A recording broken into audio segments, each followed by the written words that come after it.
তারপরে এর মধ্যে একটু কুচনো কাঁচা লঙ্কা দিয়ে দেবেন। বারে বারে ঢাকা দিয়ে নাড়াচাড়া করতে থাকবেন।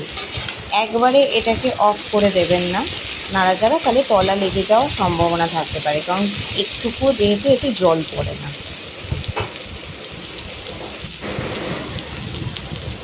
এরপরে আমি একটু কাঁচা লঙ্কা অ্যাড করে নেব। কাঁচা লঙ্কা অ্যাড করার পর আমি আবার চাপা দিয়ে দিয়েছিলাম।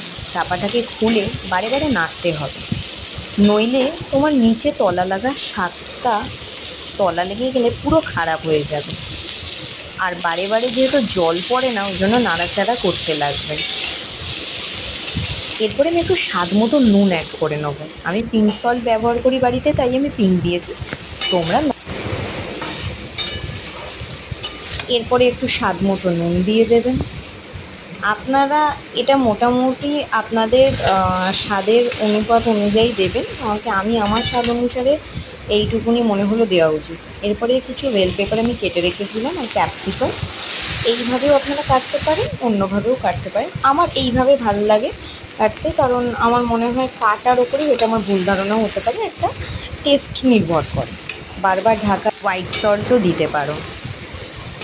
এরপরে আমি কিছু বেল পেপার, গাজর আর ক্যাপসিকাম অ্যাড করে নেব।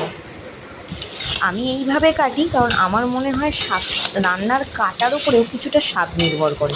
অবশ্য আমি ভুলও হতে পারি, এটা মনের ধারণা। এইভাবে কেটে নিয়ে বারে বারে যখন নাড়াচাড়া করতে হবে, ভাপে জলে পেঁপেটা সেদ্ধ হবে, ঠিক আছে? বাকি সব কিছু তাড়াতাড়ি সেদ্ধ হয়ে যায়। আমি নর্মাল তারপর সুইট দিয়ে নাড়াচাড়া দিয়ে এটাকে আপনাকে করতে হবে। বারবার চাপা দেবেন আর খুলবেন, ঠিক আছে? এরপরে আমি কিছু কর্ন এর মধ্যে অ্যাড করে দেবো, কারণ আমার কর্ন সবসময় স্বাদটাকে আর একটু বাড়িয়ে দেয়। কারণ কি, একটু এটা সুইট কর্ন, আপনারা সুইট কর্ন বাজারে যেগুলো কিনতে পাওয়া যায় নর্মালি, ওগুলোই কিনে আনতে পারেন বা অনলাইনেও অর্ডার করতে পারেন। এরপরে আমি একটু জিরে পাউডার, একটু ধনে পাউডার হালকা দিয়ে দেবো, নিয়ে আসবে। এটাও আমি অল্প করেই দিচ্ছি, আপনারা আপনাদের মতো অনুসারে দেবেন। অ্যাড করে নেবো, যেটা বাজারে কিনতেই পাওয়া যায় সহজে। তোমরা চাইলে অনলাইন শপেও অর্ডার করতে পারো। তারপরে চাপাটা আবার খুলে নাড়াচাড়া আবার দিয়ে নেব, দিয়ে একটু ধনে গুঁড়ো, একটু জিরে গুঁড়ো স্বাদ মতো অ্যাড করব। অ্যাড করার পর